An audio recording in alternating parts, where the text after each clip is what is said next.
All right, so get this. Imagine you're an Australian farmer in 1932. Oh, boy. Right. You're already dealing with the Great Depression, right? Right. Brutal drought. Yeah. And then, on top of all of that, you've got an army of giant birds No. just decimating your wheat fields. That's not good. Not some wacky tall tale either. Yeah. This is the Emu War of 1932. That's right. The Emu War. And we're going to deep dive into that today. It's a fascinating story. It really is. Okay, so let's set the stage here. Okay. We've got struggling farmers in Western Australia, a massive influx of emus. Yeah. And the Australian military gets involved. Oh, boy. It's a recipe for disaster, right? It certainly didn't go as planned. So before we get into all the details, Yeah. it's important to understand what we're dealing with. Well, that's right. You know, emus aren't your average bird. Definitely not. These guys can grow up to 6 feet tall. Wow. Way over 100 pounds. Oh, my goodness. And they can run, get this, at speeds of 30 miles per hour. So we're talking Olympic-level speed, combined with, like, the size of a human. Absolutely. Intimidating creatures. That's intimidating. And it wasn't just, you know, a few rogue birds. Right. We're talking about tens of thousands of them. Wow. Descending upon these farmers' fields. Oh, man. The drought had already taken a toll on the crops. Of course. And the emus were essentially adding insult to injury. So, you know, as you can imagine, Yeah. the farmers were at their wits' end. They're desperate. They're seeing their livelihood destroyed. Right. They turn to the government for help. Makes sense. So what did the government do? Well, They send in the army, they did. armed with Lewis machine guns and thousands of rounds of ammunition.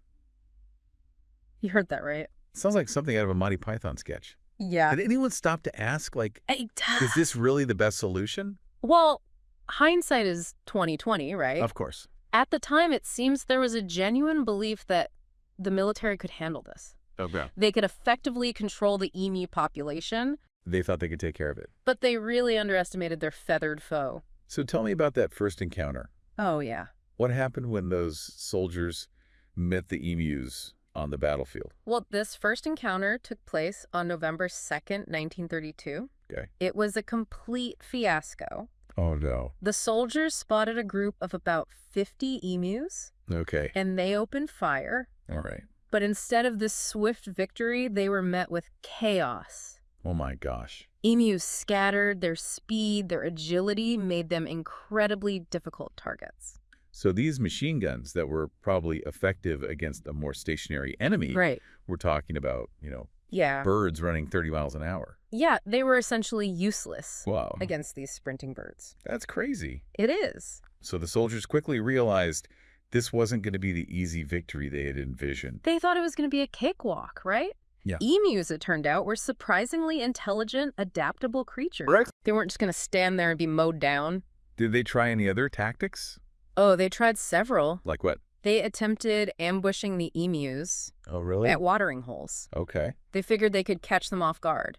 Yeah, makes sense. How'd that work out? Not well, I imagine. Not well at all. Oh, no. The emus, it seemed, were always one step ahead. Oh, my goodness. They started traveling in smaller, more dispersed groups, Really? making them even harder to target. Wow. They were also incredibly skittish, fleeing at the slightest sound, Oh, man. making those ambushes nearly impossible. So the emus adapted their behavior Did they in so? response to the military's tactics. It's amazing, isn't it? That's fascinating. It really is. It really challenges the notion that animals are simply driven by instinct. Yeah. These emus were demonstrating a level of strategic thinking Yeah. that surprised everyone. It really did. It sounded like they were waging their own kind of guerrilla warfare. You know, some historians have actually made that comparison. Wow. Think about the principles of guerrilla warfare. Okay. Mobility, surprise, hitting the enemy where they're weakest. Okay. The emus were employing these tactics, Wow. albeit unknowingly. So this wasn't just a case of birds running around aimlessly. No. They were outmaneuvering the Australian army. They were. So what did the military do next? They must have been getting desperate. They were getting desperate, and their next tactic, get this, Okay. they mounted the machine guns on trucks, Oh, wow. hoping to chase the emus down. Now, that's an image I can't get out of my head. Yeah. Soldiers in trucks, machine guns blazing, Yeah. trying to keep up with a flock of sprinting emus. I know, it's a funny image, It is. but it actually happened. But Western Australia is known for its rugged terrain. It is. I can't imagine that was very effective. No, No, it wasn't. So what happened? The trucks struggled to navigate that terrain, Oh, man. often breaking down in the process. That's not good. Oh. So even when they did manage to catch up to the emus, Right.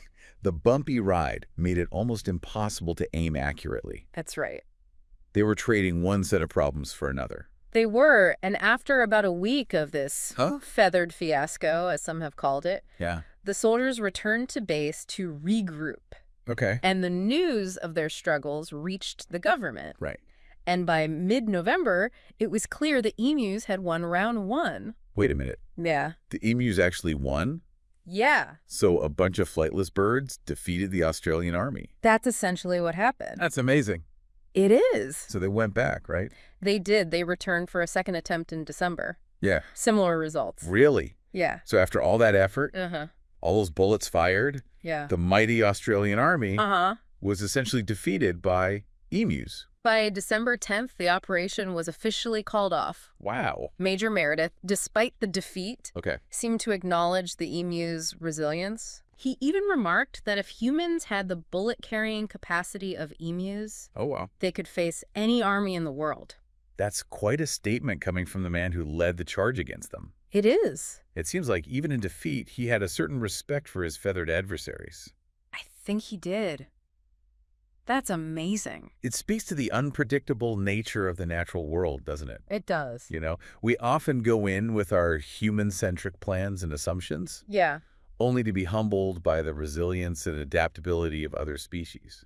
So the Great Emu War wasn't just a military blunder. It wasn't just that. It was a lesson in humility. It was a lesson in humility, precisely. That's fascinating. It is, and it raises some interesting questions about our relationship with the natural world. Yeah. But we'll delve into those a little later. Okay, sounds good.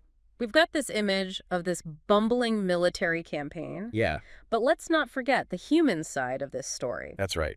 These farmers, Yeah. they were dealing with some serious hardship here. Oh, yeah. The depression. Yeah. The drought. Mm-hmm. And now these emu hordes. It's The incredible. crops were their livelihood. Absolutely. And the emus were a very real threat to their survival. They were. Imagine just Yeah. seeing your fields decimated, Right. knowing your family's well-being is at stake. It's a tough situation to be in. And then, after the military withdrew, Mm-hmm. they were left to fend for themselves. That's right. What did they do? Well, they showed incredible resilience. Okay. They had to find more practical, sustainable solutions. Okay, so what did they do? And this is where the story takes an interesting turn. All right, I'm intrigued. So instead of relying on brute force, What? the farmers turned to more passive methods. Okay. They started building fences. Fences. Barrier fences, That's to be what it precise. So to keep the emus out. Designed to keep the emus out of their fields. So after all the drama Yeah. of the Emu War, Right. the solution ended up being something relatively simple Well, you know. and straightforward. It's often the case Yeah. that the most effective solutions Right. are the ones that work in harmony with nature Right. rather than trying to dominate it. Yeah. The fences allowed the farmers to protect their crops, Okay. but also allow the emus to roam freely. So it's a reminder that sometimes coexisting Yeah. is a better strategy than conquering. I think so. But this shift from military intervention to fences Yeah, also highlights an interesting point. it does. The government was so quick to jump to a militarized solution. Mm-hmm. What do you think that was? Well, it's a good question. Hmm. There are several factors at play here. Right. Remember, this is the 1930s, Right. a time when industrialized warfare was seen as the answer to many problems. Oh, wow. There was also this sense of national pride involved. Okay. The idea that the Australian military, this symbol of strength and power, couldn't defeat a bunch of flightless birds Right. was probably pretty embarrassing. I can imagine. So there was this pressure to be seen as taking decisive action, Yeah. even if that action wasn't necessarily the most effective or Okay. appropriate. So it's like trying to hammer in a screw. Yeah, You might eventually get it done, you get there. but it's going to be a lot more difficult And using the right tool. and using the right tool. Exactly. In this case, the hammer was the military Yes. and the screw was the emu problem. Right. The farmers, on the other hand, figured out that they needed a different tool, They did. a fence, Yeah. to effectively address the situation. It's a good analogy. It makes you wonder if we sometimes overestimate We do. our ability to control nature. We absolutely do. The Emu War is a perfect example of that. It is. We went in, guns blazing, Yeah. thinking we could subdue these birds, Right.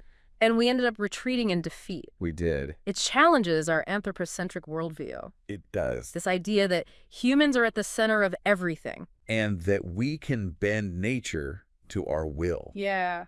The emus, in their own way, reminded us that nature has a way of pushing back. That's right. So Yeah. we've talked about the military campaign. We have. We've talked about the farmers' struggles. Yes. And the eventual solution of building fences. Right. But the Emu War, despite being a failure in terms of achieving its original goal, has become this sort of legendary event. It has. Why do you think that is? Well, I think it's partly because of the sheer absurdity of it all. Okay. The idea of the Australian military waging war on emus, Yeah. it's inherently funny. It's a funny concept. It's like something out of a tall tale. Yeah. But I think there's also a deeper resonance to the story. What do you mean? Well, it speaks to our fascination with the underdog, Correct. with those who defy expectations. Yeah. In this case, the emus were the underdogs. Right. And they managed to hold their own against a seemingly superior force. So it's a David and Goliath story, but with Exactly. giant birds. Exactly. And that's what makes it so compelling. Yeah. It's a reminder that even the most powerful can be humbled, that nature has a way of surprising us, and that sometimes the best laid plans go awry in the most spectacular fashion. Yeah. So what's the lasting legacy of the Emu War? What can we learn from this bizarre event beyond the obvious comedic value? Well, I think it serves as a cautionary tale about the limits of human control, Okay. about the need to approach the natural world with humility and respect, Yeah. and about the importance of finding solutions that work in harmony with nature Right. rather than against it. Working with nature. It's a reminder that sometimes the best way to win is to learn to coexist. It's amazing how this, seemingly silly event, this war on emus, can spark such profound reflections. It really is remarkable. It makes you wonder, are there other instances Oh, excellent. where we've underestimated the natural world Yeah. only to be surprised by its resilience? History is full of examples Really? Like what? where humans have tried to control or exploit nature, only to find themselves facing unintended consequences. Oh, I see what you're saying. Think about the introduction of cane toads in Australia. Oh, yeah. Intended to control pests, right? Right. They ended up becoming a major pest themselves. Yeah, that's right. Or the Dust Bowl in the American Midwest, Okay. a result of unsustainable farming practices Right. that ignored the delicate balance of the ecosystem. It seems like we often learn these lessons the hard way. We do. We push and push, Yeah. thinking we have dominion over nature. Thinking we can control it all. And then nature pushes back. That's right. Sometimes with a force we couldn't have anticipated. And sometimes that pushback Yeah. comes in the form of giant flightless birds. It's true. It's true. What's interesting about the Emu War Yeah. is that it wasn't just a matter of underestimating the emus' physical capabilities. Right. It was also about underestimating their intelligence. Okay. And their adaptability. You mentioned earlier Yeah. that some historians have compared the emu's tactics to guerrilla warfare. I did. That's a pretty bold claim.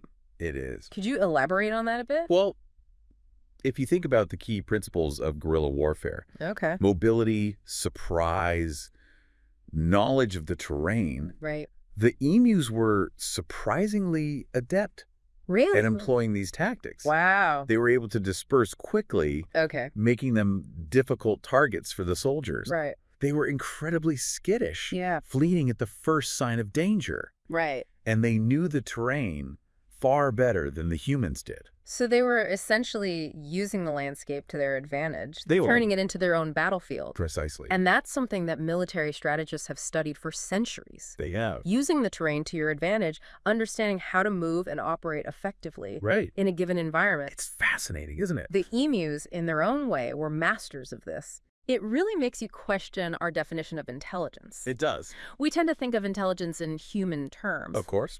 But maybe we need to broaden our perspective. Yeah. Maybe intelligence manifests itself in different ways. Right. In the natural world. I think that's a very insightful observation. Thank you.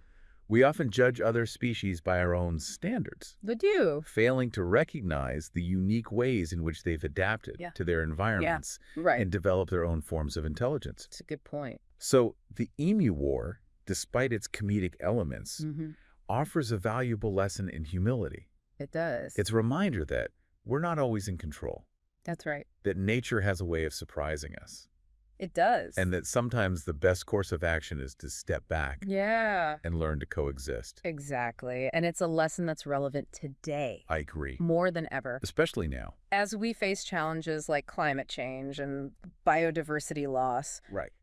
it's crucial that we approach the natural world with a sense of respect and understanding. Absolutely. We need to recognize that we're part of a complex web of life Right. and that our actions have consequences. It's a humbling thought, but also an empowering one. It is. We have the capacity to learn from our mistakes, We do. to change our behavior, Yes. and to find solutions that work in harmony with nature. And who knows? Yeah. Maybe someday we'll look back on the Emu War, Right. not just as a historical oddity, Okay. but as a turning point. I like The that. moment when we started to shift our perspective and recognize the true value and power of the natural world. Well, on that note, I think it's time to wrap up Okay. this fascinating deep dive Yeah. into the Emu War.